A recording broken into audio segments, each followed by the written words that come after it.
Bonjour à vous, j'espère que vous allez bien et que vous êtes en forme pour rentrer pleinement dans une toute nouvelle lunaison, car en fait cette semaine nous avons la nouvelle lune dans le signe de la Balance. Ce sera le 9 octobre à 15 degrés de la Balance.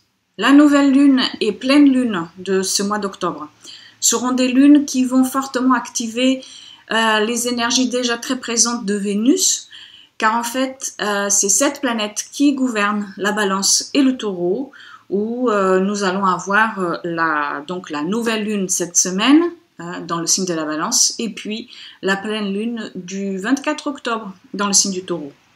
Et en sachant que Vénus est maintenant en rétrogradation, on peut voir l'importance de cette mise en lumière des thèmes vénusiens, toute cette énergie nous permet de contacter en ce mois d'octobre. Vénus sera d'ailleurs au moment de cette lune dans un carré dynamique à Mars, et ce carré est en fait leur deuxième déjà. Le premier a eu lieu en début septembre, c'était le 8 septembre, et c'était entre deux signes cardinaux parce qu'en fait Vénus à ce moment-là était en Balance et Mars en Capricorne. Donc ce qui a pu mettre en avant une sorte de dysfonctionnement, surtout en ce qui concerne l'idée d'harmonie, l'harmonie entre le paraître et la maîtrise de ce paraître, entre ce qui est affiché et ce que cela demande en réalité, au-delà des apparences.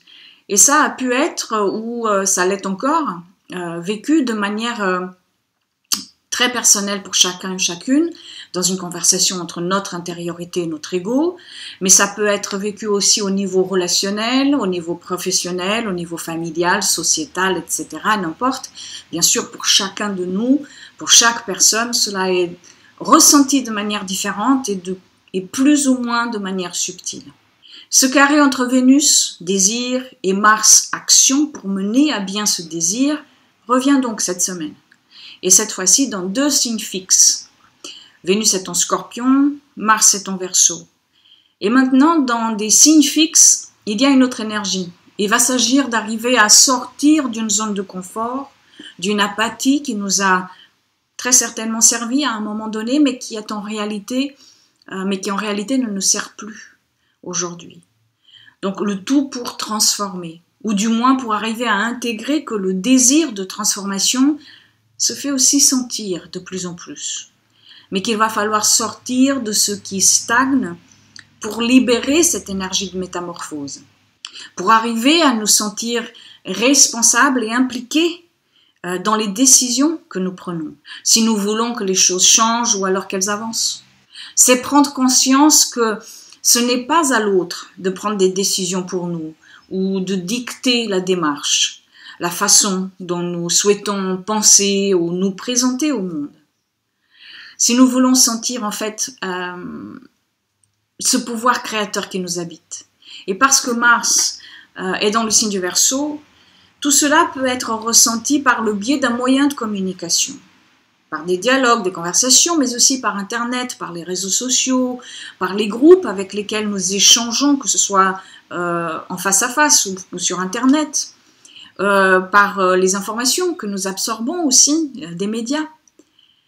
Mars en Verseau nous invite à trouver notre voie unique au milieu d'un immense brouhaha. Le carré décroissant de la Lune et du Soleil à Pluton au moment de cette nouvelle Lune nous pousse justement à cette prise de conscience-là, d'une certaine manière à prendre en main notre propre transformation, soit parce que l'on comprend la nécessité d'affronter certaines peurs et on ira de nous-mêmes, ou alors parce que la vie nous obligera à y aller par les situations, pensées que cela génère. Et que d'une certaine manière, nous attirons à nous afin de contacter notre inconscient. Des thématiques de contrôle, de résistance, de manipulation ou de perte peuvent être ramenées en avant maintenant, c'est vrai, mais tout autant que celles de ténacité, stratégie, passion ou succès. Et si vous souhaitez avoir plus d'informations pour votre signe, concernant les secteurs qui sont impliqués par la rétrogradation de Vénus, mais aussi par les lunes du mois d'octobre, vous pouvez acquérir le projet Quintessence de ce mois-ci sur mon site internet. Le lien, vous l'avez ici ou alors dans la barre d'information. Et si vous avez des planètes personnelles, points ou angles de votre thème natal bien sûr, entre 14 et 19 degrés des signes cardinaux, Bélier, Cancer, Balance ou Capricorne, vous serez peut-être plus concerné par cette nouvelle lune et par le carré entre Soleil, Lune, Pluton. Le carré Vénus-Mars pourra plus vous concerner si vous avez des planètes personnelles, points ou angles de votre thème natal, entre 8 et 12 degrés des signes fixes, qui sont donc Taureau, Lion, Scorpion ou Verseau. Je vous remercie d'avoir regardé cette vidéo. Je vous souhaite une nouvelle lune transformatrice et je vous dis à très bientôt. Bonne semaine. Au revoir.